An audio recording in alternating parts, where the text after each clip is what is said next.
Well, I mean, the answer is we need brakes. I mean, there's part numbers that they do have to exist. We just can't seem to find them. Nobody seems to have the brakes.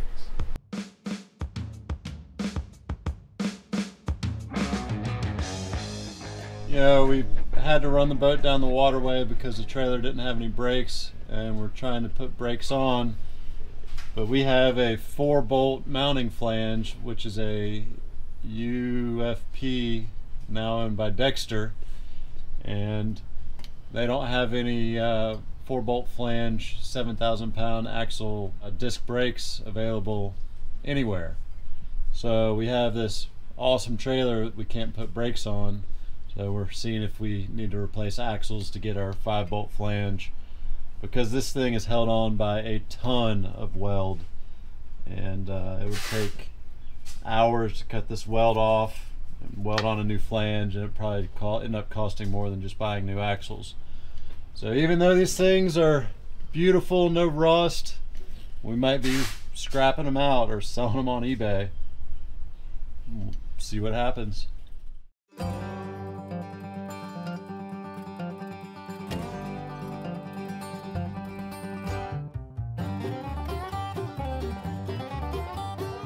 We are going to be completely redoing the trailer for our Contender 31. The trailer is just all original. The trailer bunks don't have any carpet on them, and I mean, this gel coat almost looks brand new. No scratches or gouges, so we need to get new bunk carpet on. We're going to be pulling the boat in and out of the water every time we use it. The bow roller wasn't quite in the right position. Trailer was a little tongue heavy, and it was also so low that if you got a little heavy on the throttle, you could ramp up over the rollers, and we ended up bending the post. So we moved that forward and raised the post up a little higher so we can't run over it. After about a week of making phone calls and searching online, trying to locate these magic 4-bolt flange calipers, I decided to call the trailer manufacturer, which is a Magic Tilt trailer. And we heard they had the calipers we needed in stock. They'll be here early next week, and then we can tackle this project. And here we go. Installing brakes on a 7,000 pound axle on our Contender 31 trailer. We've got 2 axles, 4 hubs. It's going to be a fun day.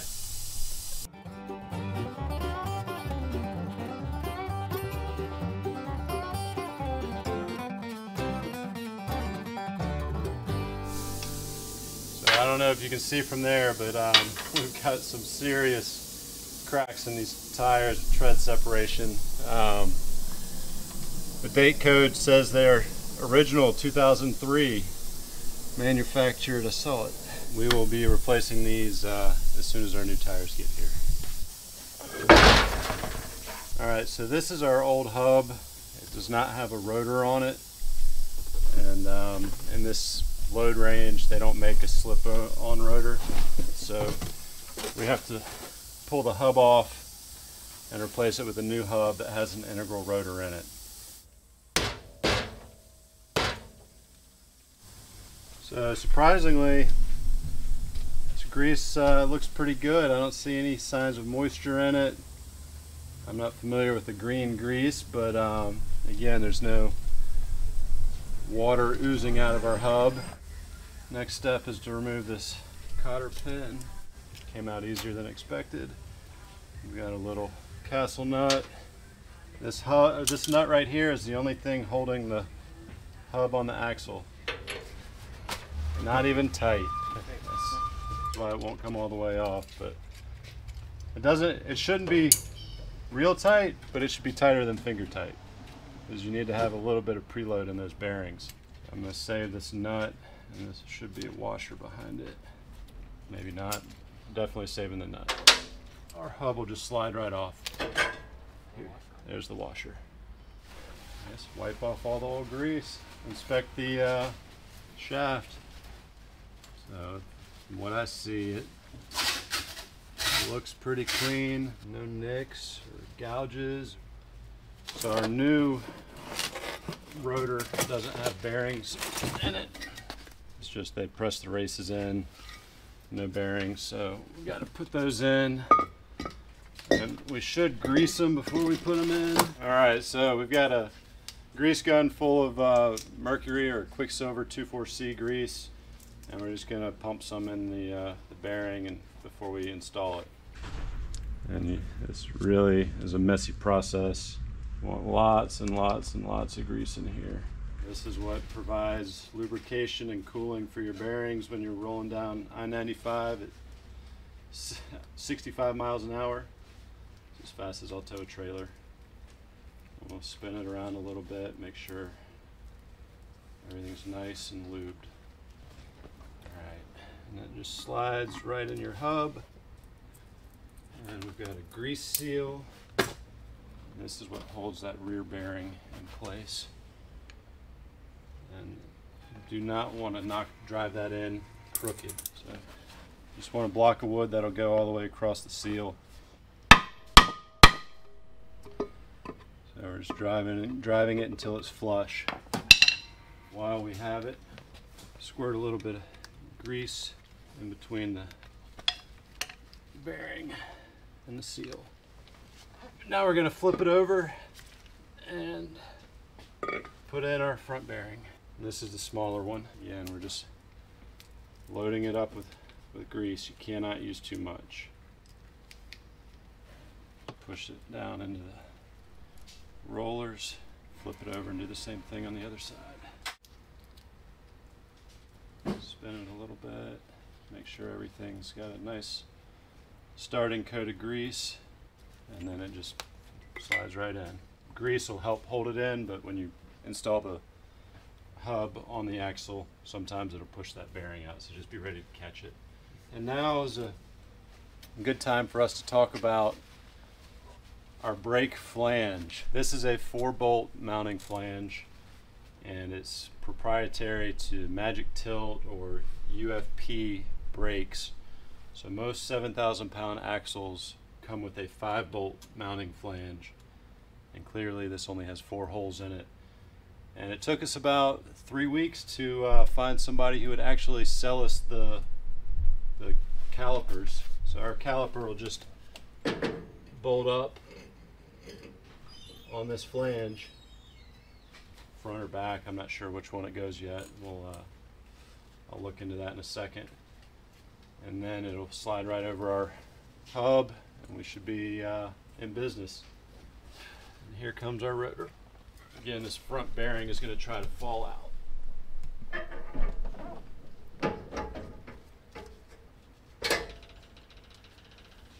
And that's it. You know what? I need to put more grease in there. There's a gigantic void in this hub. I'm just going to pack this full of grease.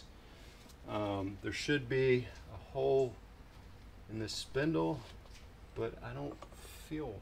We've got a thread, a hole in the end, which typically a zert would go into, a grease fitting, and then somewhere in the center of this this spindle, there's going to be a hole. I do not feel or see a hole. So we are going to go ahead and pack this hub full of grease. Just gobs and gobs and gobs. Again, you cannot use too much grease. And this will settle out and provide lubrication for the bearings.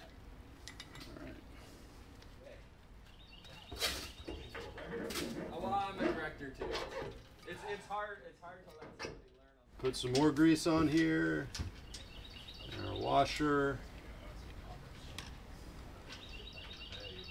So this washer has a flat on it so it doesn't spin. You just have to line that up. And then our nut so everything doesn't fall off. And we need to seat the bearing races on the shaft, so we're going to tighten this down and then back it off a little bit. So it's snug now, and as you really crank it, you'll feel where it starts putting too much preload. Doesn't actually feel bad. There's a little bit of drag, and that's too much preload. It's just going to waste fuel, generate a bunch of heat. So we're going to go ahead and back it off a quarter of a turn. And now it's loose. It doesn't slide in and out, so it's the right amount of preload. And our castle nut, and then the cotter pin just goes right on through, and we'll bend it out. And then we just bend this back. We don't want it falling out. We don't want it hitting anything. That'll keep our hub from falling off on the highway. So now we're done with this. So it's time to go ahead and put our calipers on. And we've got a bleed fitting right here on the top. Bleed fitting always needs to be on the top, otherwise you're never going to bleed all the air out of your system. You're going to have squishy brakes that don't do much. And caliper's threaded, so we're going to go through our mounting plate and then our caliper mounting bolts. These are already loaded with the pads, and we need to take out that rubber. Calipers on, and then get one mounting bolt started, and we'll get the second one after that. There it is. Careful not to strip anything out. Yeah, and don't force anything. It'll be nice and easy. We'll leave that just a little loose until we get the bottom one tightened up. And with these Allen head bolts, you want to make sure your socket is all the way engaged before you start wrenching on it. Otherwise, you're just going to strip out the bolt head and never be able to get it off. It's good and snug. Now snug down the top. All right, so one caliper installed, and again, spins pretty freely. So the idea of a bearing buddy is to apply a little bit of spring pressure, force grease into your bearings and hubs. And these are made by Dexter, and you just tap it in, making sure it's square and flush. The board is nice to use, and you want to make sure that none of your hardware on the back side is hitting this, because this does spin with the hub. These things are always a challenge to get square. Just got a little bit of grease on it.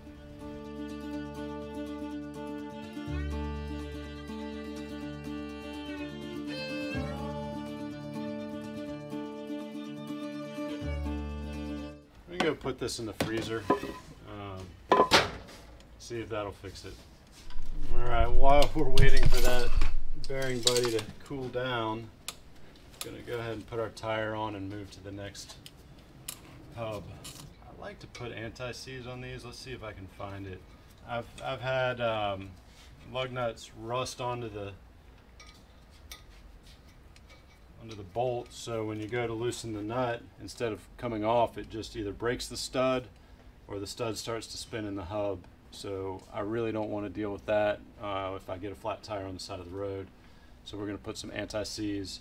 You can use grease as well back on these threads. So I bought a big container of this several years ago, and it's been great. Just aluminum anti-seize lubricant. I couldn't get the bearing buddy on. It's in the freezer right now. Yeah, is it pretty solid? Yeah.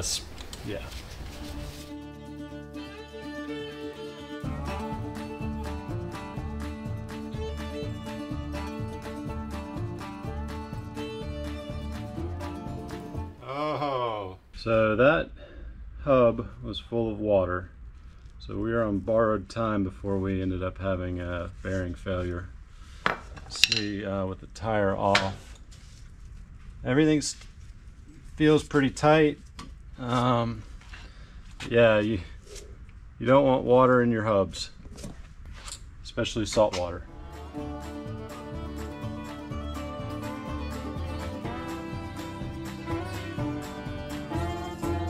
Biggest ant I have ever seen.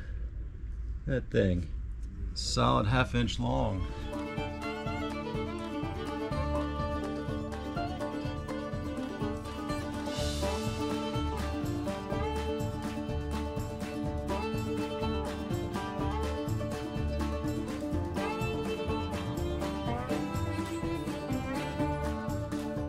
so we've got the hubs and brakes done on the right side, starboard side of the trailer, and put the wheels back on.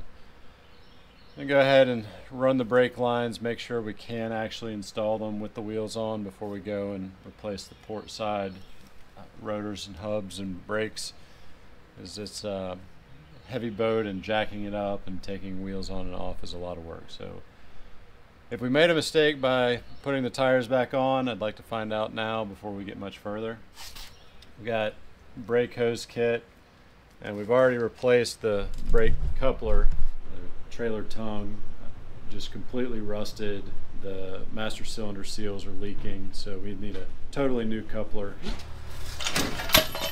So the old coupler had a 4-inch drop, but that coupler with a 4-inch drop is on back order for 2 or 3 months minimum. So we got a straight coupler. I believe it's a 17,000 pound brake capacity coupler. Because the new coupler doesn't have the 4-inch drop, we're going to have to buy a hitch for my truck that raises the ball 4 inches, and that'll prevent the cross members on the trailer from scraping the top edge of the boat ramp as we're pulling out and launching the boat. This coupler is a little longer than the old one, and we cut the fitting off the old one, but we're not sure if once we hook this up, if we're going to have enough length to get down here. So just gonna start playing around with the hose routing and see what we need to do, or if we have to drill another hole in the trailer or not.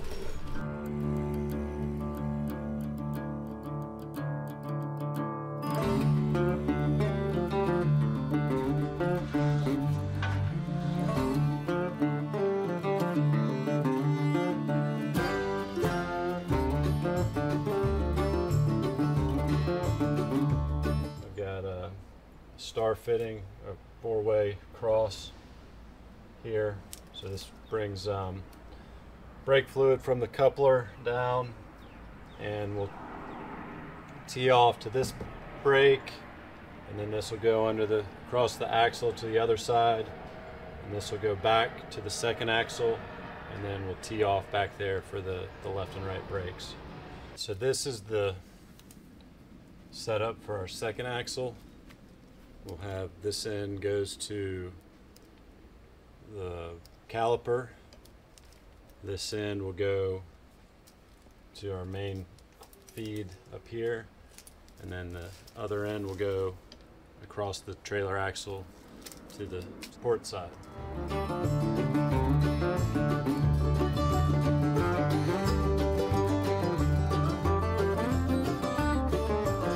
We been working to add brakes to the trailer. We've got our coupler on. We had a 4-pin plug. Well, here's the other end. There's a 4-pin plug, and we needed a 5-pin because you need a reverse wire to go to your reverse or to your solenoid to open up the brakes when you're in reverse. Otherwise, you can't back up the trailer. So, bought a 5-pin or 5-wire harness plug, and we're just splicing it in. All right, just in, we've got our 4 Hercules trailer tires. Hercules. LT 245/75 R16, and these bad boys have a load rating F, load range F, which means you could basically put these on an airplane. Super duty. Look at these things. They're like semi-truck tires. Single load range is 3,415 pounds at 95 PSI. That is a lot of pressure. Because we have a tandem axle trailer, we do not want to lose a tire. So we got the heaviest duty tires available. You know, most 31-foot boats are on a triple axle trailer. In Charleston, especially in my neighborhood, there's a lot of really tight turns, so we thought a tandem axle would be better. So we'll see how these Hercules H-901 tires work out. Well, stay tuned. Great day. We've got brakes, and now we have tires, so almost roadworthy.